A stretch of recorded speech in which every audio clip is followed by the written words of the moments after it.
So here's a big question for you. Is your brain hardwired, or is it running on cultural software? Today, we're going to explore how the world you grow up in literally shapes the way you think, see, and understand reality itself.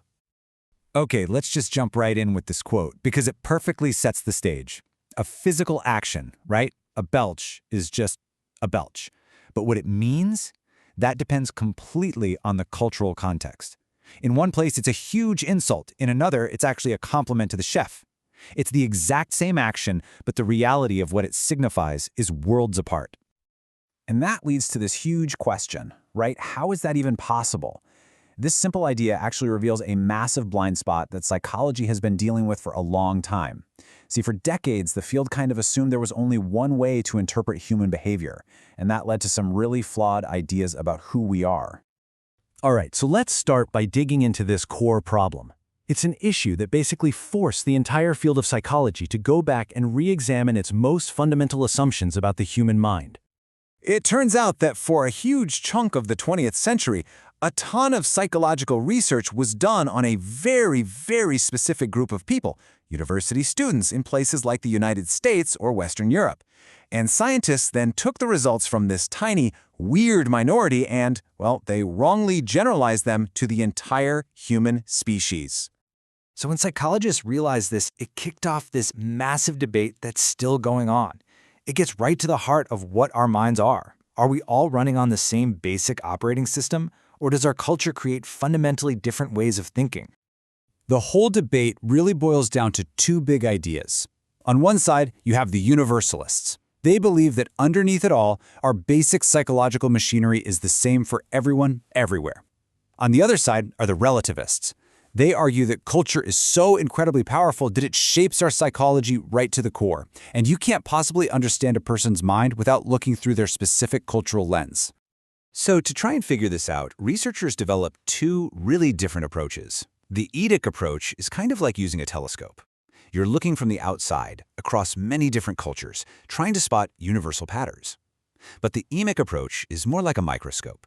You're zooming in, studying a single culture from the inside to understand what's meaningful to them. This actually brings us to a really useful way to think about the universalist position.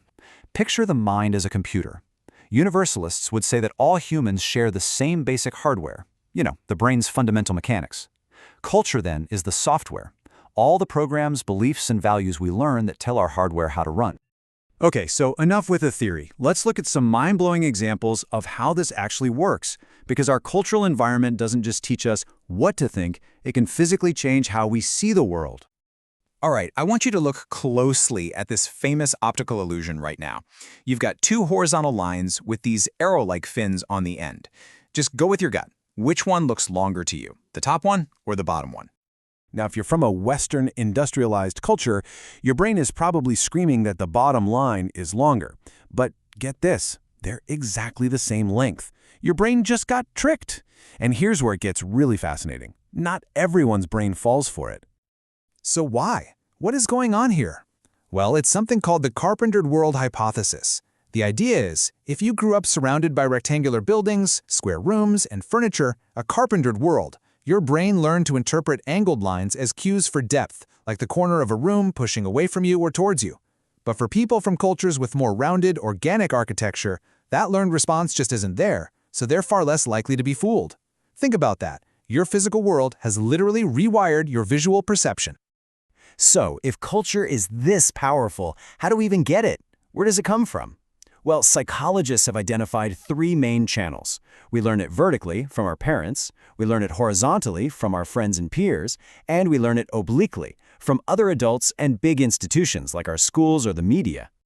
In this process, it starts literally from the moment you're born. Take parenting. In so-called independent cultures like the US or Germany, the main goal is to raise an autonomous individual, so parenting often involves more face-to-face talk and playing with objects. But in many interdependent cultures, like in rural Cameroon, the goal is about social connection and fitting in, so parenting involves much more body contact and stimulation.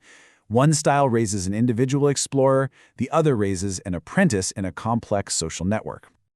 And yet, just when you think absolutely everything is shaped by culture, Something comes along that's just shockingly consistent, a pattern so powerful and so widespread, it makes you wonder if something else, something beyond culture, is at play. So what is this 9-to-1 ratio? It's the number of male to female homicides. And it's shockingly consistent across almost every culture ever studied, and across different historical periods. This suggests that while culture is incredibly powerful software, some very specific behaviors might be rooted in that universal hardware of human nature. So this all brings us to the biggest and maybe the most important question of all. Why should you care about any of this? What's the big takeaway for all of us outside of a research lab? Well, it matters first of all because it's just better science. It corrects those old biases and helps us build a much more accurate picture of the human mind. And in our totally globalized world, that's absolutely crucial for creating things like mental health treatments or education strategies that actually work for everyone, not just for one group of people. But maybe most of all, it just reveals the incredible, mind-boggling flexibility of the human brain. So I want to leave you with this one final thought to chew on. If culture helps wire how you literally see the world, how you relate to other people, and even how you define your own sense of self, then what part of you is truly authentically you? And what part is the echo of the world you just happen to be born into? That question, right there, gets to the very core of who we are.